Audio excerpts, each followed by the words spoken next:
Hello and welcome. I hope you are doing great. We are stepping on to the second obstacle of power. As we have discussed the first law, never outshine the master in our previous video, you can watch that on YouTube. This video is divided in two parts because this law covers two scenarios: never put too much trust in friends, learn how to use enemies. So today we will cover up the first scenario, never put too much trust in friends, through a historical example which is about Michael and Basilius. Before that, let's take a look on our pasts. We all have bitter experiences in our life. We all have been betrayed by a friend or someone we thought would stay with us forever, but they didn't. So today we will sharpen our mind to avoid betrayal, to avoid retrospecting, to understand people like more clearly, to avoid all the mistakes that we have made in our pasts.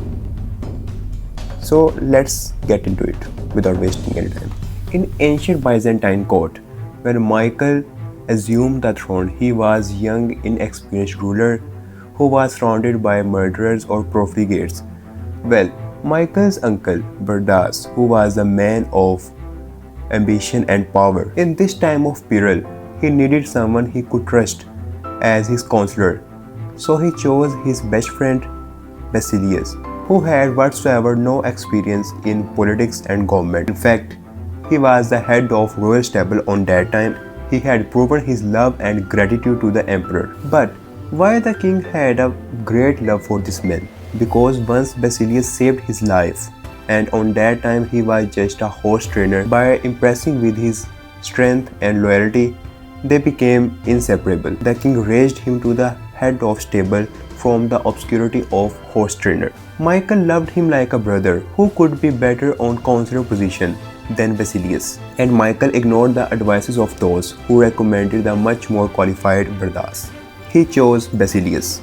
Basilius learned well and started advising the emperor. Exposure of Byzantine court made Basilius avaricious for the perks of power or money. The king, who was already blind in love and gratitude, doubled and then tripled his salary, ennobled him, married him off to his own mistress. But then more trouble came.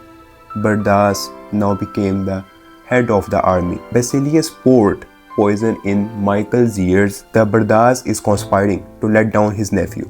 Somehow he convinced Michael to get his uncle murdered. During a great horse race, Basilius closed in on Bardas in the crowd and stabbed him to death. After that, he became the head of the army. Basilius' power and money only grew.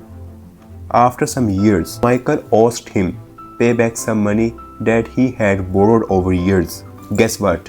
Basilius refused with a look of such impudence. The former stable boy now had more money, more allies in the army and senate. Weeks later, when Michael returned from a party, heavy drinking, awoke and found surrounded himself by the soldiers of senate. Basilius watched as they have stabbed the emperor to death. Then, after proclaiming himself emperor, he rode on his horse through the streets of Byzantine with brandishing the head of his former benefactor or the best friend on a long pike. Consider this is a long pike and this was the head of Michael. He just put that head on the long pike and he was brandishing his head on the streets of Byzantine.